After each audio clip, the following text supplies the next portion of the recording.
In today's ultra-competitive business world, being a successful entrepreneur or business owner can be very challenging. Fortunately, contemporary times have blessed us with resources for tackling those challenges and getting us to success more quickly than we could have imagined. Welcome to The Root of All Success with the real Jason Duncan, a podcast that explores how the world's most powerful entrepreneurs grow incredible companies. This podcast looks at the 5 keys to unlocking success as an entrepreneur. A successful educator turned entrepreneur, Jason's mission is to use his gifts of teaching and leadership to help others get the results they want out of life. Join Jason every week and learn the keys to grow a truly successful business. Hey there, and welcome to the show. I'm the real Jason Duncan. Thank you for tuning in. If you're watching this on YouTube, I especially want to thank you because I appreciate you tuning in to watch this. We record this live and in person, and it's good to know that you're there. If you're not watching this on YouTube, you need to go check it out. It's at youtube.com/C/TheRealJasonDuncan, or you could just search for the hashtag The Root of All Success. This is a podcast that is syndicated by the C-Suite Radio Network. We're honored to be part of their network. It's on every podcast player you can imagine. If you haven't subscribed on your podcast player of preference, please make sure you do that. And if you haven't left us a 5-star review, we would really appreciate you go do that. And if you don't think it deserves 5 stars, send me an email. Let's talk. We'll figure out what we can do to make it better for you. But we're filming this live in Nashville, Tennessee at the Standard at the Smith House, which is 18,000 square feet of Southern sophistication and style, right here in the heart of downtown. It's one of the oldest antebellum homes still standing here in downtown Nashville. And it's one of the top 5 cigar bars in the country, one of the most fantastic steak restaurants that you'll ever go to. It's fantastic. I had some friends here that ate not just a few weeks ago and never had the food here, and they were just beaming about how amazing it was. But the Standard is operated by the one and only Joshua Sterling Smith, and as a member here and a good friend of Josh's, he's allowing me to record the podcast here in the Matador room. So if you're watching this on YouTube, you can see we're in this beautiful room, and then we'll also post pictures of this on all my social media platforms, which you can follow me on at The Real Jason Duncan. So that's our sponsor for the kind of where we're having this at the Standard at the Smith House. But I've got a sponsor for today's episode called 8 Bend Marketing. And it's 8 Bend Marketing. You can go to the number 8 BEND.marketing. That's 8 Bend Marketing. It's just 8 Bend.marketing/root for a special offer. But let me tell you a little bit about what they do. I'm a business coach. Part of what I do as a business coach besides hosting this podcast. And I've got a client that I was coaching a couple of years ago, and they came back from a meeting with their marketing company with some messaging for their website and for their sales team that was phenomenal. I had never seen anything that good. Words are so important when you're trying to demonstrate or tell people what your business does. And so my client had worked with 8 Bend. I didn't know at the time who they'd worked with, but had come back with such phenomenal messaging, so good, so clear, so to the point. I told my client, I said, you have to introduce me to these people. And I ended up getting to meet the owner of the company and his team, and they now do some work for me, and I think they're phenomenal. So if you need messaging for your business, you're trying to figure out how to get your story across, no matter what it is that you do, reach out to 8 Bend Marketing. You can go to the number 8, BEND, 8Bend.marketing/root, as in root of all success. And they have a special offer for you to help you set up your messaging for your business. All right, so now let's get on with the show and let's talk about why we're here today. I've got this theory that there are 5 keys to success that every successful entrepreneur uses that's part of their story. Now, whether they intended it to happen or not, it's almost always part of the story. And I've never met anybody who's successful that didn't get there using one of these 5 keys. So I developed this podcast as a way to kind of dig that out of some amazingly successful entrepreneurs. And today's guest is no different. I mean, you're going to be blown away by this guy's story. And I'll tell you a little bit more about it in a minute. But this guy is the co-founder of a U.S. hotel census company called STR, Smith Travel Research. He founded it with his late wife. They had, before he sold it, and still do today, they have 350 employees in over 15 countries. They do data benchmarking, analytics, and marketplace insights for the global hospitality industry. So if you ever want to know how hotels are doing in Singapore or New York. They've got the data on how many nights are being stayed in, where the hotels are that are doing great versus not. It's an interestingly unique business that he started and grew and grew and grew. And his contributions have been recognized in the business industry with many prestigious accolades. And in October of 2019, he sold STR for $450 million. So you're going to want to make sure you listen to what this guy did and how he got to success, because now he's building a house on 250 acres on the lake somewhere here close to Nashville. We're not going to tell you where it is, but it's somewhere close to Nashville on the lake, and it is absolutely phenomenal. He built a business, very successful. He's an avid fisherman and a hiker as well. Please join me in welcoming the one and only Randy Smith to the Root of All Success. Randy, thank you so much for being here. Well, you're welcome, and thank you for having me. Well, it is, so you and I both are from Sumner County, Tennessee, which is just north of Nashville, and for those that are listening from all over the world.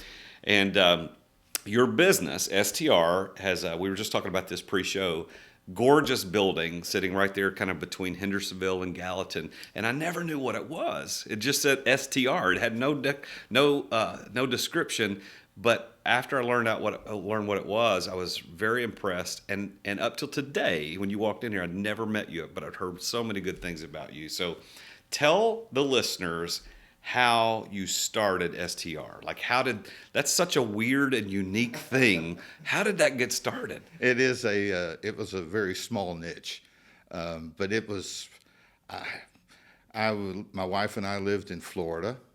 I graduated from Florida State University, and I was at one of those college interviews when a hotel consultant showed up at that college to do one of these interviews.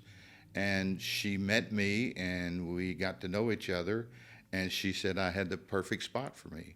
So they moved me I went from Tallahassee there at Florida State. They sent me to Orlando, which at the time, this was, gee whiz, almost 50 years ago. That was Hotel Central here in the U.S. Orlando they were just getting going with Disney World. And if you were going to look at hotels, that's where you went. Well, I went to work for that firm who sent me to Orlando, and they had over 300 consultants who worked in the hotel industry around the country doing feasibility studies. Somebody'd go to them and say they want to build a new Holiday Inn. They want to build a new Ramada, whatever they're going to build. These consultants would come in and tell you, good location, how many rooms, should it have food and beverage. Anyway, all this information flowed into the research department, which was in Orlando, Florida. So I worked in the research department, and it didn't take any time at all to realize there needed to be some type of a national tracking system for the performance of hotels. And so my boss and I, the gentleman I went to work for, I had a mentor. And, that is one of the key things. I would tell him, you need an awesome mentor, and I had one. My boss had taught at Cornell for 40 years. Cornell had the largest hotel school in the world at the time. I guess probably still does. But anyway, he taught there, and he wrote the book on hotel accounting. He wrote the manual on how to do a feasibility study for a hotel. And this is the man I went to work for. He had basically retired and had moved to Orlando, Florida, and set up a research department. And he hired me in to go to work for him. So I sat across the desk from this man for about 4 or 5 years, and he had me listen to his conversations as he talked to all of the leaders of the hotel industry.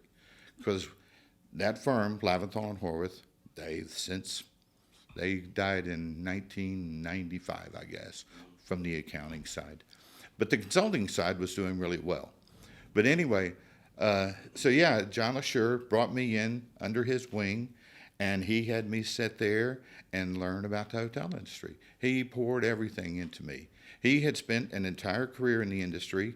I was a fresh graduate out of Florida State, and he taught me everything there was to know about the hotel industry. So we devised a market share plan. We're like, we can figure this out. So we went to the higher ups in the firm, said, we're going to do this, and they immediately shut it down. They were like, no, you can't do that. That threatens the feasibility study practice. So we're like, oh, gee whiz. So we rethought it. About a year later, we tried it again.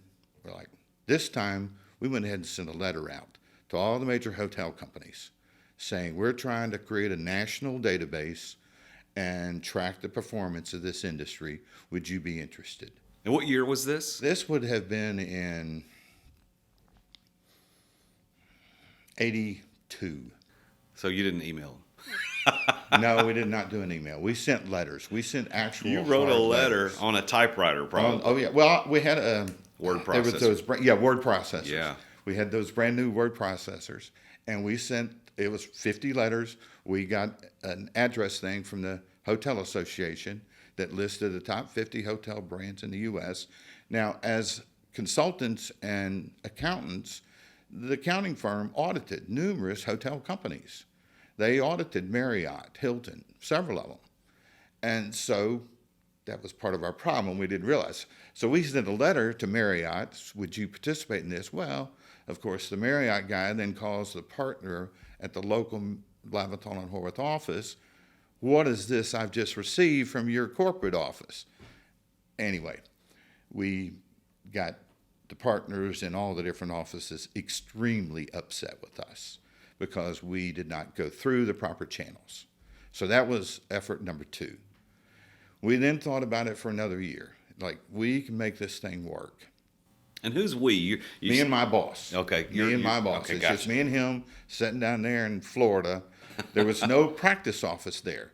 They had practice offices in New York, Chicago, Dallas, Houston, you name it, Atlanta. But there was not one in Orlando. And so it was just us, me and him, and we're coming up with all these schemes. Now, what was happening, though, if a study was done in Houston or a study was, those studies done by those 300 consultants, every one of those studies poured into Orlando. So we were sitting there reading these things. And, it was astounding. You'd see a report from a Houston guy, and you'd compare that to the guy that's in Dallas, and they both have entirely different perceptions on which way the Texas hotel market was going. And we're like, this is chaos. We've got to do a better job of this. So we continue to think this through. We're like, okay, next time we'll give this one more shot. This time we will go through the partners. We'll contact them, tell them we're going to contact your client, Marriott Hotels. We did it a third time. That time I got called in. They were like, that's it. We're done. You either knock this off. We don't want to hear about this anymore, or else you just out the door. And so I was like, well, gee whiz. So my boss then, the guy who had taught me all this stuff, he quits. He retires. He goes ahead and walks out the door. Really? He's like, okay. He didn't want to fight through it. No. So then that made me the director of this department. And I'm like, well, I'm a director of a department that's basically going nowhere. So, brief sidetrack. My wife, she was going to college at the time while I was working at Lavatton and Horwath, and she was working on becoming a structural engineer. And so, female and structural engineer, late 70s, early 80s, she was basically going to write her ticket. So we end up, she goes to work in York, Pennsylvania. I get transferred from Orlando when my boss quits. They want me, because I'm the director of research, to the home office in Philadelphia. So they transfer me to Philadelphia. My wife then graduates from Drexel University. She goes to work in York, Pennsylvania. So we moved to Lancaster, Pennsylvania. And she's going west 30 miles a day, and I'm going east 60 miles a day. So every day we were about 100 miles apart. Wow. And we did that for 4 years. Now, I caught a train into Philadelphia. She had to drive to York. But anyway, she was working for an engineering firm, and she was getting really frustrated with it. She didn't care for it. There was two women, 400 men. She didn't like it. And anyway, so she was getting dissatisfied with her job. I was getting dissatisfied with my job. After a little while, I come home one day, and she's like, I quit. I was like, you can't quit. I want to quit. Within a week, we both quit our jobs. So we were both making good money. I mean, this was good money. And we walked away from it. And this was what year? I want to try to keep the time. This would have been in early '85. Okay, so this wasn't long. So in '82, you're working with the company in Orlando. Boss quits. You move to Pennsylvania. Philadelphia. So '85-ish, you guys both walk in and say, "We're done. We're not doing this anymore." Yeah. Okay. Now what? Now what happens? We, this idea of a market share plan was still percolating in the back of my mind. And what does that mean? What does market share plan mean? To be able to tell Holiday Inns, okay, in Chicago, you have 10% of the rooms, you captured 12% of the room nights sold, and you captured 15% of the room revenues. Okay, so it's an explanation of how they're performing, not Relative just a wet thumb in the wind. It's actually data. Relative to their competition, hard numbers. Right. And that was one of the things we did, was tapped into an existing supply of data. If you, as a franchisee of Holiday Inns, you were required to report that each month, those three numbers. Your rooms available, which is the number of rooms in a hotel, times the days in a month. So if you've got a 100-room hotel, 30 days, you got 3,000 rooms available that month. Did you sell 2,600 of them? So what was the total room nights sold at, then your rate tells you what your total revenues were. So we went after those three numbers because that was required in franchise agreements to back to the corporate offices. So we knew if we could get the corporate offices to report it, we could bring that data from all over the country into one spot. Okay, so that's the market share idea. Yes. And when you guys said, okay, we quit, now you're figuring out how do we get that How do we market do share? this? Yeah. So we walk out the door. And literally, this was in Lancaster, Pennsylvania. And her parents lived in Memphis. And actually at the Tennessee River, Camden, Tennessee, if you know where Camden is. That's where her parents lived. So we're like, well, let's go on vacation and figure out what we're going to do. So we go to Camden, Tennessee, drive down here, and going to spend a week or two.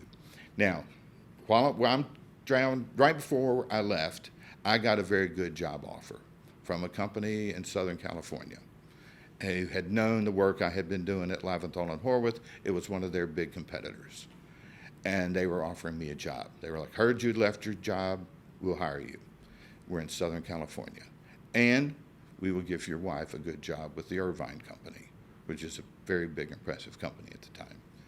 So we're like, okay, let's go on vacation. So we headed to Camden, Tennessee, and we're literally on the lake fishing, on Kentucky Lake fishing, when we're trying to decide, do we take those jobs or do we throw caution to the wind and try and start this market share company?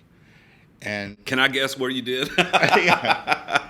And we still remember it to this day, June 1st, 1985. We were sitting out there fishing when the two of us, my wife and I both, we were like, well, if we're ever going to do this, now is the time to do it. We were 33, 34, somewhere in there. I don't remember. What was it, 85? I would have been 33. So we decided to throw caution to the wind and start this business. So we go back up to Pennsylvania, and I won't get into all the details of, we figured we needed $60,000. We came up short. We had managed to save through the 401 and stuff like that, $40,000. And so we came up 20,000 short.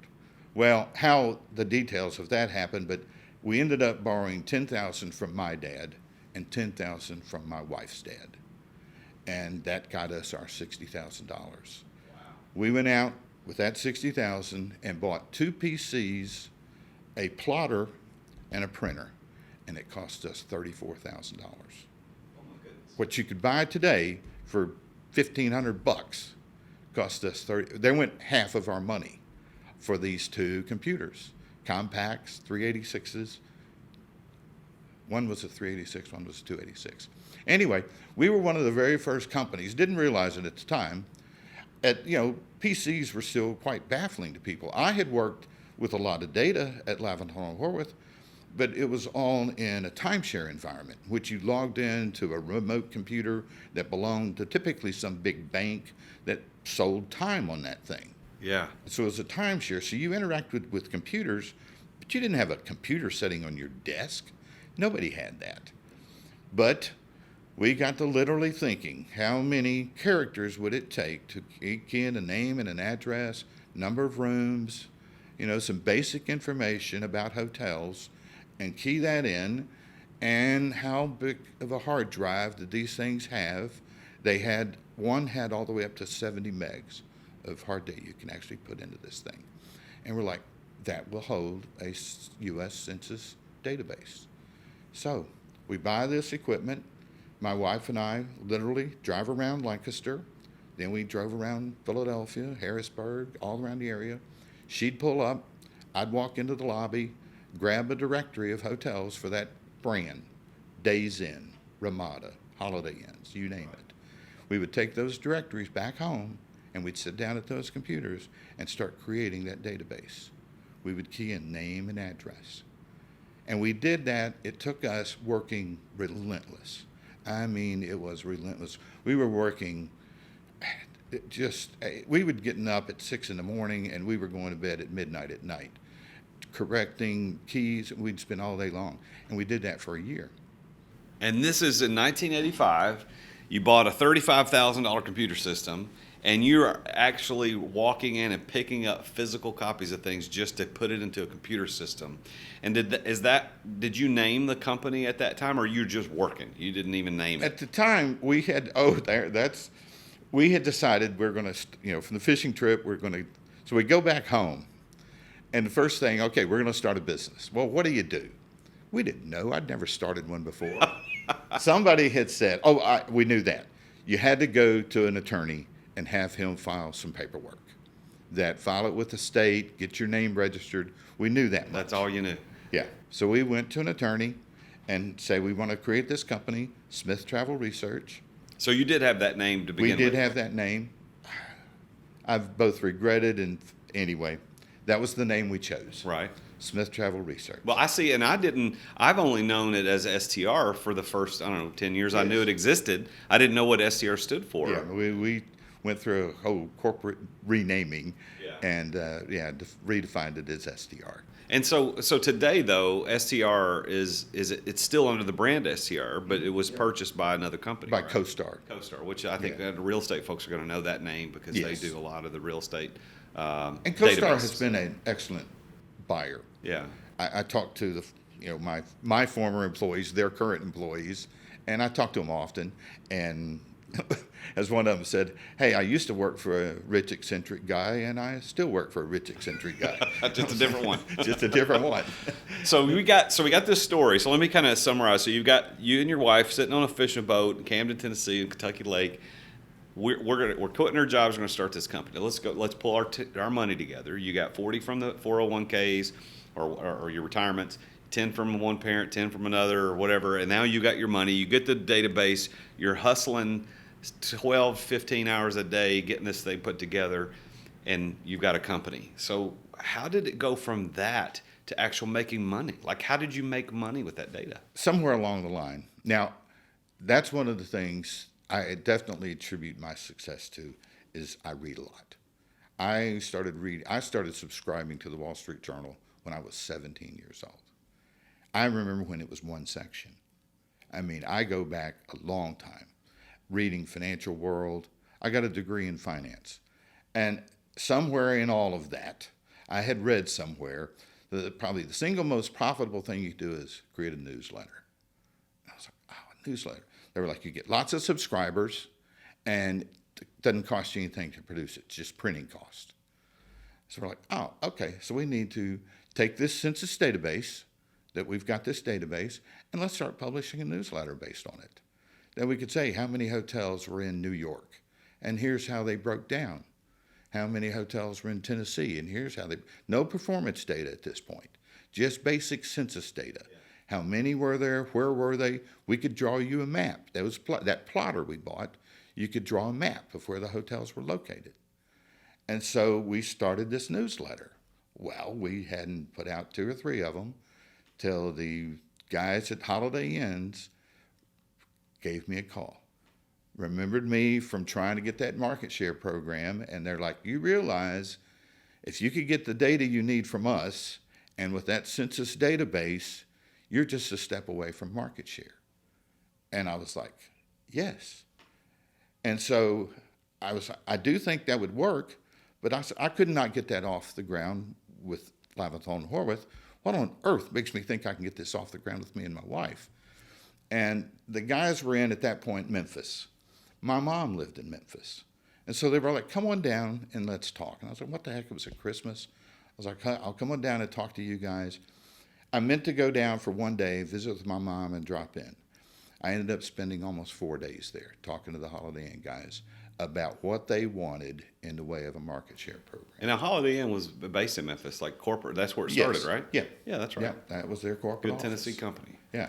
And I was at their corporate office. I'm talking to their head of marketing and their head of construction. And they wanted to know this information. Where to put the next hotel. Yeah. And so anyway, so they're like, you've got us. You've got us as a client. Go back and see who else you can sell. Now you said you got us as a client. Did they pay you? Like it was $25,000. No kidding. They held that over my head In that they were the 1985. first company to sign on to the program, and they signed on for $25,000. And oh my gosh, now every year since then, I mean, their contracts a whole lot more now, but every year. Now you guys remember we were the first ones. 25, but that's still a lot of money. And I mean, that's not a lot of money in today's terms, but in 1985, for them to take a flyer on a guy and his wife putting data together in The hotel industry was desperate for that information. So data is your key. Well, and I think a lot of entrepreneurs that are listening to this show, I think if they're like you and me that read a lot and we're paying attention, data is the big thing. Like Google today is a data company. Everything's data. And the industry knew it was coming, and they were trying their best to figure out how they could get it together. I kind of walked in and I left it. So I go to the American Hotel Association and asked them would they endorse this effort. And Ken Hine, the guy who was the head of the association at that point, he said, the fact that you spent 10 years at Lavathon and Horwath got you in the door. The fact that you left them, that's going to get you an agreement. Wow. So they agreed to endorse this thing. So when we sent out a letter to the industry, we were able to say, please participate in this market survey that's been endorsed by the Hotel Association. And boom, that month, we had the single largest survey ever conducted of the industry and its performance. And it all started on the fishing boat in Camden, Tennessee. And so then we start signing up the brands. We start sending out letters, trying to get every brand to participate. Some of them were real holdouts. Oh, it took us forever to get Super 8. Just some of them were just real. Red Roof was difficult. But anyway, that was when I traveled the country. So Randy, I am your story is even more impressive now that I hear the origins. But you've got STR, Smith Travel Research. You've got Holiday Inn to kind of make that first flyer. Now take the flyer on you, and now you've got your newsletter, so to speak. You've got this thing going out, and you're making money. And now, when did you move to Nashville or the Nashville area, Tennessee, from Pennsylvania? That was a completely oddly personal issue where my wife and I lived. The little house we had started the business in, we had been renting it. In Pennsylvania? In Pennsylvania, there in Lancaster. Well, the lease was running out, and the guy wanted to sell the house. And so we were trying to get the business started, and we had some cash flow. It was starting to kind of look like, the newsletter was generating some business. So we go to some banks there in Pennsylvania. Would you give us a loan so we could buy a house? We've got this business going here, 100% across the board. No, you're self-employed. Wouldn't do it. Would not even consider it.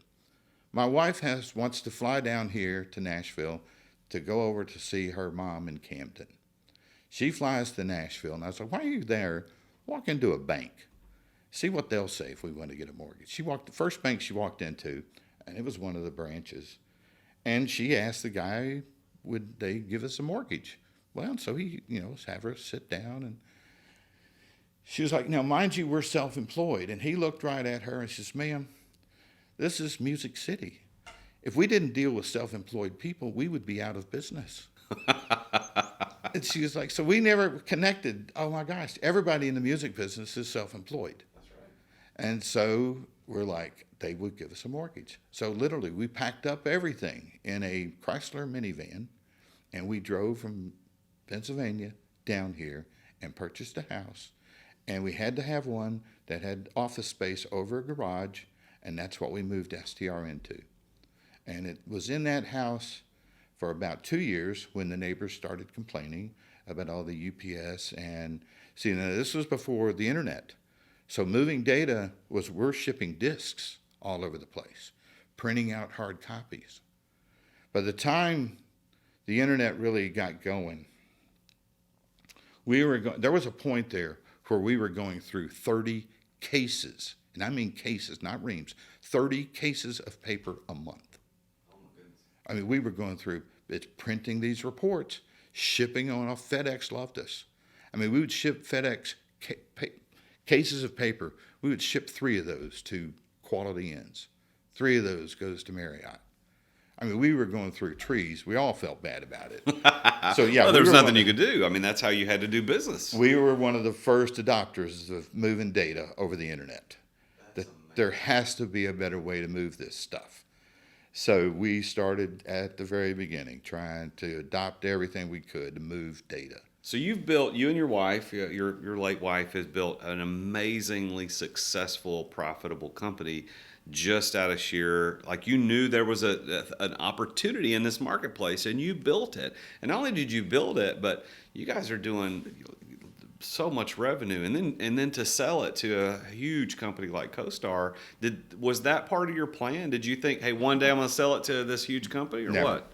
Actually, when my wife and I were growing the business, selling it was never even a consideration. To this day, and my son even congratulates me on this one issue, the simple fact that we were able to build the business, start the business, and build the business without ever selling a single piece or even taking on any debt. That business was profitable from day one. That very first year, it made a little bit of money. Next year, it made a little bit more. By the time we got the entire industry involved, there's data pouring in, we're pouring out. Some of the different reports that we created through from that, we print money. It's astounding. If you want to know, you want to build a hotel, let's say you bought a site at Nashville Airport, and you want to build a brand new hotel there. They'll call us up and say, we want to pick these 6 hotels that are in around that airport, and we want to know what their occupancies and room rates have been for the last 3 years. Sure. We print that report. Takes us about takes less than a minute to process that report. And we typically charge between $250 and $300. Mm-hmm. And we go through, we do thousands of them a year. So I think that as listeners are listening to this, Randy, that a lot of them are entrepreneurs who either have businesses already going and they're just trying to look for interesting stories. Others are out there sitting in their cars or jogging, or they're sitting at home, just listening to a podcast, and they're thinking, I've got this idea. But here's what I think I want to kind of drive in this point is that so many are trying to be clever, and they're trying to look for this weird, unique, they want to be the next Amazon, the next Google, the next whatever, the next Tesla. But the thing is, you built a 9-figure business. I mean, I don't know what you were doing, but you sold it for a 9-figure business just based on data. That is in the 80s. In the 80s. And the thing is, for me today, I think it's more difficult today than it was when we first started that. That was at the very beginning of the PC revolution. I mean, we caught a wave. And at times, I think it's somewhat more difficult today because you don't have a wave like that behind you.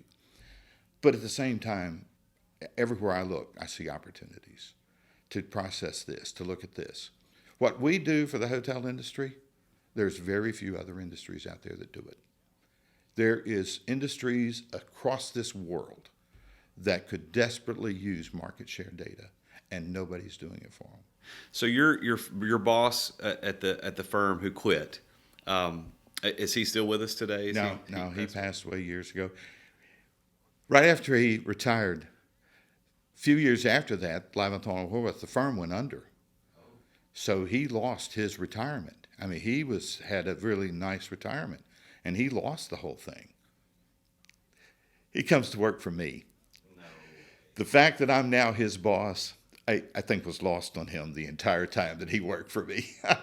We had he was a fascinating guy, and he taught me everything I knew about the industry. So I hired him in at STR, and he stayed down there in Orlando, and we'd talk about it every other day, and he'd always call me up and just chew me out. He was a great editor, so I would write articles on the industry. Well, actually, all of us would, and we'd send them to him for him to review. And then, so I'd get these phone calls, do you have any idea what you're doing? I was like, no, what have I done now? And anyway, he'd chew me out. And at times, every now and then I said, you do realize you work for me? And he's like, no, I don't. I was like, no, you don't. And but anyway, he passed away. And that was a great loss to the industry. But he introduced me to the industry and introduced me to a lot of the CEOs, head of marketing. And so I knew a lot of these people by name, and ended up going through the years.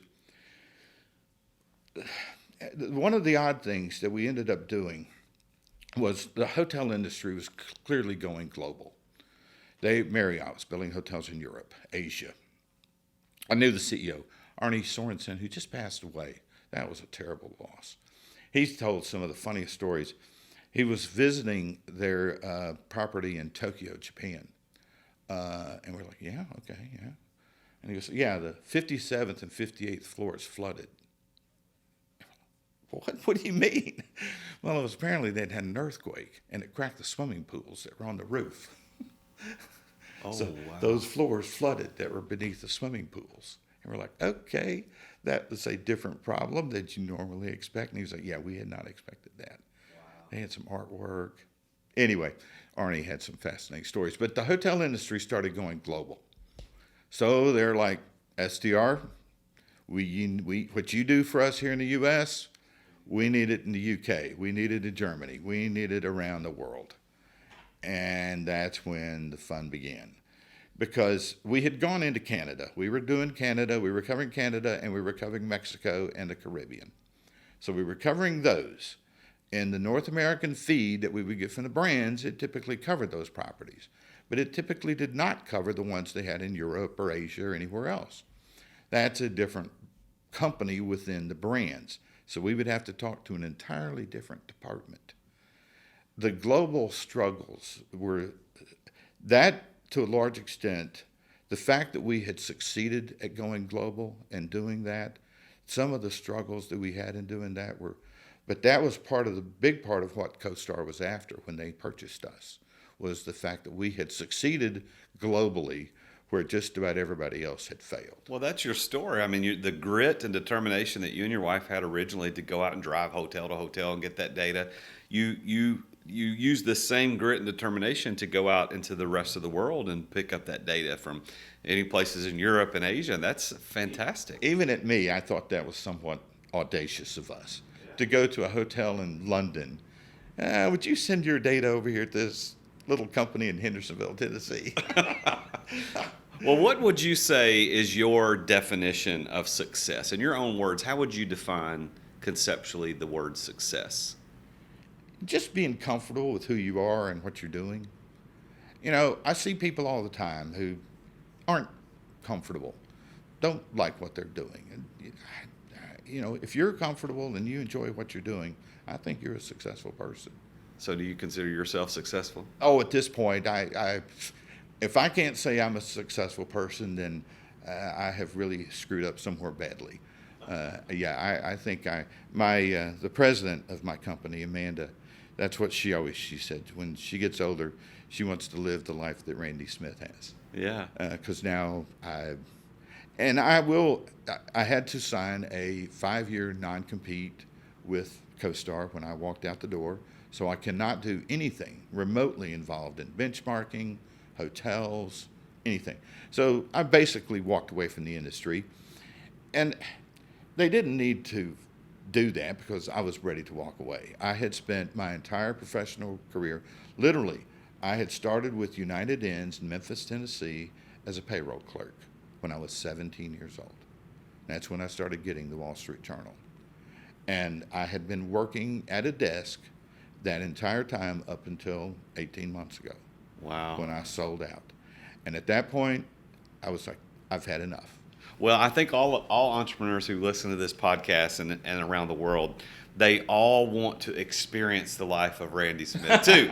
Because who doesn't want to build a business over 35, 40 years and then walk away with a 9-figure payday? That is a story that's more than the American dream. That's beyond people's wildest dreams. And now you're able to live and do something now in retirement that you could have never imagined. You were telling me stories before we went on live on the show about building your house on this 250 acres, and the eccentric dude was there before, had giraffes and all these.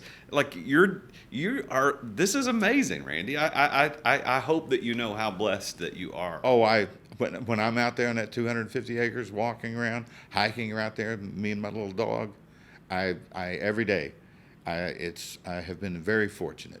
Extremely fortunate in my life.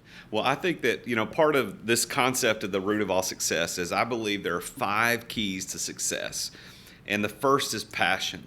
And I hear it and I sense it in your story because of what you and your wife pushed through in those early years, the passion to get that data and to make it work and to go meet with Holiday Inn and to go get these the holdouts like Super 8 to bring them into the fold. But passion not only means in like joy and emotion, but it's ability to endure. Like the passion of the Christ, that word passion doesn't mean he was excited to do it. It meant he was willing to endure for a greater cause. And it sounds to me like your story includes that too. It's like you had a cause. You knew this data, this market research data was going to be worth something to somebody, helpful to them. And you had passion to go get it. Am I seeing that right? Absolutely, because for the hotel companies, and they wanted to sit down and they wanted to talk to me. They wanted to meet me face to face. And when I met with the Holiday Inn guys, and they were like, you've got us. So they were like, go see who else you can sell. I sent a letter to Hilton, sent a letter to Sheraton. They were in Boston. The guy from Sheraton calls me up, come on up, let's talk. So caught a train up, didn't have the money to fly. Caught a train up to Boston, went to their headquarters. I wasn't 10 minutes into my presentation. I had taken a 2-page contract. Basically says you will pay me $25,000 and you will give me this data and you will get back market share reports. 2-page contract.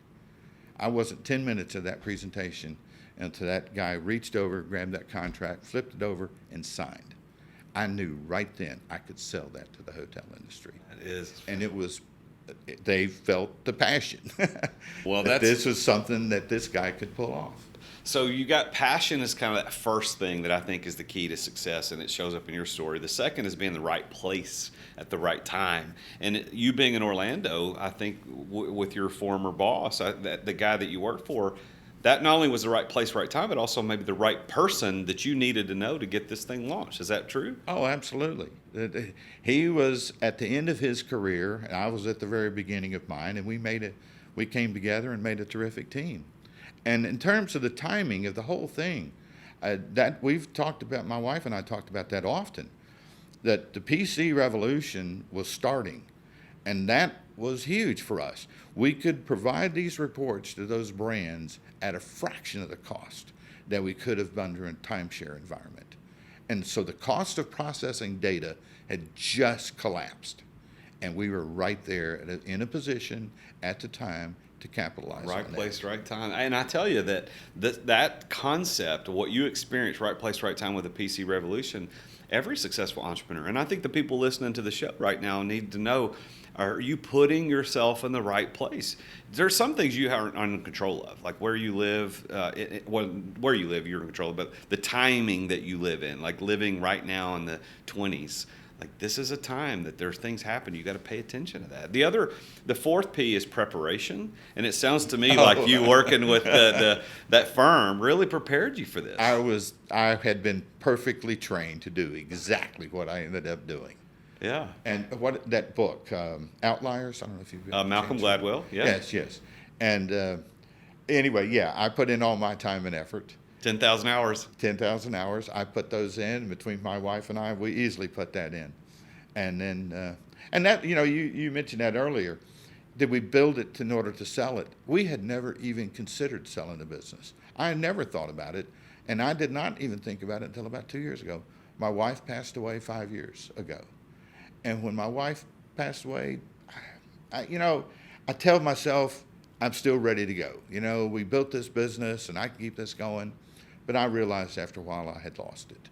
And so that's when I decided it was time for me to sell and move on. And that's also goes back to the passion thing. I think a lot of entrepreneurs got to understand that passion will get you going and can lead you to success, but it also a lack of passion could be your downfall, because it sounds to me, and I don't want to read too much into what you just said, but some passion part of that just kind of faded away when maybe she passed away. Your mental state changes a little bit. Like, I'm not really all in. But if you just decided to kind of double down on it without the passion, it probably wouldn't have ended well. Well, my wife and I we were a great team. Her with the engineering background, and she was very detail oriented. I was always big sky, let's do this. And she'd be like, well, let's think about that first. Yeah. And so we just made a really good team. And we built that business. And it was either me and her and Mark, who was the president, and then it became me and her and Amanda, who was the next president. And so it was always the three of us. And then, when I lost her, then I just basically lost it. And but anyway, we made a great, and that's one thing, I am a strong believer in traditional values. And I do think having a partner to go through life with that compliments you and makes you a better person is invaluable. Amen. I agree 100%. How long were you and your wife married? Oh, geez, 43 years. That's congratulations on that. I mean, that doesn't happen anymore. I'm blessed enough. My wife and I we celebrate 26 years this year, and she's my best friend. And I know exactly what you mean when you talk about needing that partner to go through that with. So that's thank you for sharing that more personal side of your story. The final P of my 5 Ps, passion, place, people, preparation, is plan. And what I mean by plan is not written business plan, because you could succeed or not without. That doesn't matter. I even have a story on that. Well, I want to hear it, but I want to tell you that the plan, what I mean is that you've got to have this strategy to obtain and deploy the financial resources required to be successful. And for you, it was at $60,000, and you had a plan to go get it. And that I love that part of your plan. But talk about the written business plan. What do you got on that? So when I left the company, and we're now, after we talked to the attorney, we're going to get this thing going. We're trying to raise the money. So I go to some local financial people. A bank was on this list that I had gotten. I don't remember now. I got Now, when is this? Is when you're trying to get the computer? Late 85. Trying to get the computer. We're trying to get the money to get the business started. And so we do go to a bank. And the guy we're talking to, he was very nice. And he said, well, I need some kind of a business plan. What have you got in mind? And so we're like, okay. So we go back home and we create a business plan. I still have a copy of that business plan. And we drafted this thing up. It's probably 20, 25 pages long. And I took it in and handed it to him. And I called him back a couple of days later. Very complimentary. This is the single best business plan I have ever read, is what he said to me. No way am I ever going to give you any money. Oh, my gosh. I was crushed. And he was like, can I keep this business plan? I was like, no, I want it back. So I went and got it back. Because if he wasn't going to give me the money, then I wasn't going to do it. Well, so these days you've got CoStar has purchased the business. You're under 5-year non-compete. Probably not going to try to go compete on year 6, I'm guessing. Nope. And so you're just spending your life enjoying walking your dog, hiking, fishing on your new 250 acres, 3 ponds, and going to hockey games. I'm a huge Predators fan. Yeah. So I go in. We're building an ice facility now in Sumner County. I don't know if you've heard about it. I have. I didn't know that was you. That's me and my son. No kidding. We're behind that. Yeah. So tell for those that are in the Nashville area, this would be an interesting, just kind of a sidebar. But give us a couple of minutes on what you're doing right there, because I know exactly where it is too. So tell us a little bit about it. When the Predators first came to town, I had never watched an entire hockey game, and we're like, well, we should buy some tickets out of Civic Duty. It's a professional team here in Nashville. Let's buy 4 season tickets. So we came down, first night, they're here, grand opening night. I was at that game too. Oh. I was at that game. And I have to hand it to the Predators organization. That very first game, they started in with that Hockey 101 because they knew they were talking to an audience that knew nothing about the sport. Well, we were there. We heard Hockey 101, and we got hooked on the game. So we got season tickets that first year, and we've been season ticket holders ever since. And then about 10 years ago, we got a suite there in Bridgestone, which a suite is an awesome deal, very expensive, but it's an awesome deal. We get 16 tickets to every hockey game. So we get friends, everybody, my family, everybody gets into it. So my wife and I got to talking. We heard about the place in Franklin closing down. There was an ice facility down there closing down, and we're like, oh, man, they're desperate for ice around this place. So we got to talking probably 10 years ago about building an ice facility there in Hendersonville. Make a long story short, we really couldn't get it to figure out. A couple of other people, though, came to the same conclusion. I had gone to the mayor of Hendersonville and mentioned this to him, that I would donate the land to the city if they would build an ice facility there. I went to the meeting. He had a commission a study, $20 million. The minute I heard that number, I was like, well, forget that. This is not ever going to happen.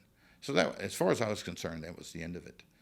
Well, then this guy, Kevin, who's with Stratos Development, and they're the developers on the project, came to us with an idea of buying the goat farm, combining that with my 20 acres, land that was down on the lake, and we can make this thing happen. Well, that just so happened to correspond with, in a few months, we were selling STR. And I'm like, well, gee whiz, I'm about to have a whole lot of money, and this thing's going to cost $20 million. I think I might just could finance this thing.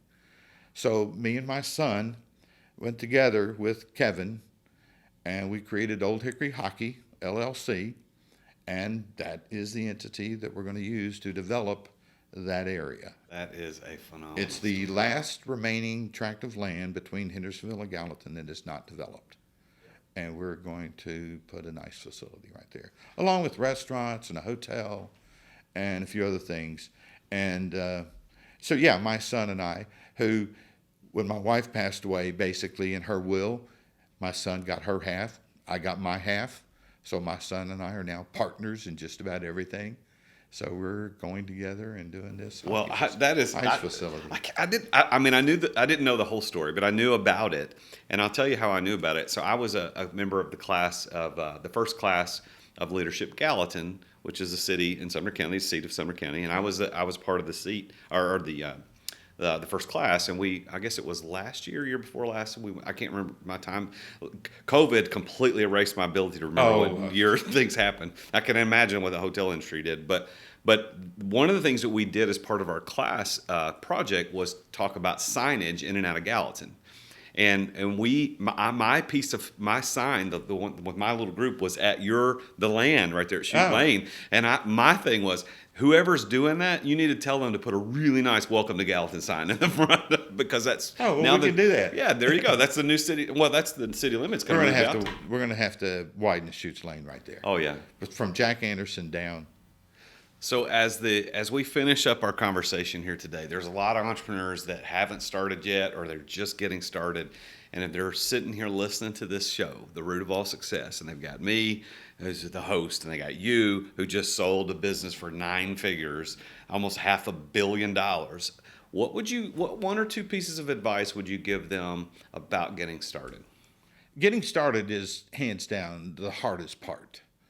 And it takes a commitment. It takes a drive. It takes a lot. The niche is important. Wherever you're going to try and go after, that is important.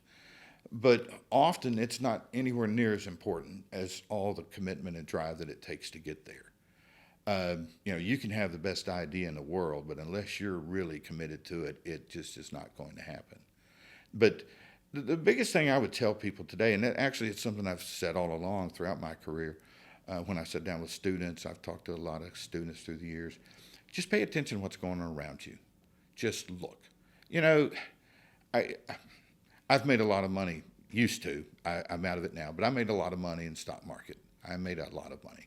As STR started throwing off money, I would buy, and I'm looking at these computers that I'm building. So we were early investors in Microsoft, Intel, Apple. I'm buying all these things because I'm looking around me, and that's exactly what I'm surrounding myself with. And so it's just a matter of looking and watching and read the Wall Street Journal. And I Forbes, Fortune, I hit them all. Business Week, Financial World, things that aren't even printed anymore. And just, I watched what was going on around me. And that was probably, being aware is probably the single biggest thing I would tell people to do. But somebody asked me for career advice here a while back, and I didn't know what to tell that person. I was actually, it's a product of the Tennessee school system, which sometimes is not so good. And I kept referring to, he needs to target baby boomers. All of us are about to be retiring. So think about what we're going to be doing, traveling. We're going to be doing all kinds. Now, this was before the pandemic hit, but I was like, all of us baby boomers. That's why you got Walgreens on every street corner now, because you got us baby boomers out there. We're on every street corner. And so just any type of business that caters to people my age, you got a good chance at. And so I was talking to this person, and I mentioned about travel, that baby boomers are going to travel. They're retiring. They've got a lot of money. They're going to hit the skies. He was a mechanic. I said, well, you need to shift in and become a jet mechanic. Be able to start working on, and I was like, and chances are today you can get a job in Memphis. All those FedEx planes going in and out of there, I bet you they're desperate for jet mechanics. I said, but the travel industry is going to grow. Now, this was before the pandemic. I do think at some point that will happen again. Yep. But it may take a little while now. But anyway, so I'm talking along here about cater to the baby boomer. This guy looks at me and he's like, wait a minute, what is that phrase you keep using? And I'm trying to think of what phrase I'm using. He was not familiar with baby boomers. No kidding? No. Really? How old was this guy? I was like, generations, the way they label generations and stuff like this. And he's like, Randy, I don't know what you're talking about. Never heard of it. The guy was clueless as to what's going on in the world around him. He was working. He was going about his job. He had a good, steady income. But he wanted more. But I was like, well, you're going to have to look out more then. You're going to have to start looking at a broader world than what you're looking at right now. Pay attention. And I was like, oh my goodness, that lack of awareness I found astounding. Well, I am so honored that you decided to be on this show. I know you don't do a lot of this, so thank you for being here. It's very, very good to get to meet you and to hear your story. I'm even more impressed now. And as I finish this out, I would tell the listeners, if you want to be successful, like Randy's been successful with STR, it starts with just knowing what are my probabilities of success. How do I know that I could even do this? And if you want to check online, you can go take a free assessment based on the 5 P's of success that I talk about in this episode and every episode of passion and place and people, preparation and plan. I've written this assessment. It's completely free. You can go take the assessment online at my website at therealjasonduncan.com/success. So you can take that, and then it's only 17 questions. It won't take you very long. You get a free personalized report in your email that gives you your chances of success with whatever business venture, whether it's data for traveling and the hospitality industry or jet mechanics or whatever it happens to be, or ice rinks. Whatever it is, it can give you your odds of success and give you a kind of a sense of, am I going to be successful? Can I one day sell my business for 9 figures like our guest Randy Smith did and talked about today? So thank you for listening. If you haven't subscribed, make sure you subscribe to our podcast. Go to YouTube at youtube.com/C/TheRealJasonDuncan to watch this and see where we're filming it live here in Nashville. But thank you for being here. Next episode, we're going to talk with yet another amazingly successful entrepreneur. I want to thank Randy Smith for being here today. It's been a fantastic honor to talk to you, sir. Thank you for being here. And I will see you guys next week. And until then, remember, Jesus is King. Thank you for listening to another edition of The Root of All Success with the real Jason Duncan. If you've enjoyed this week's episode, we invite you to visit therootofallsuccess.com to access the show notes and other helpful resources. Take charge of your business. Grow it from great to incredible. Join us again next time here on The Root of All Success.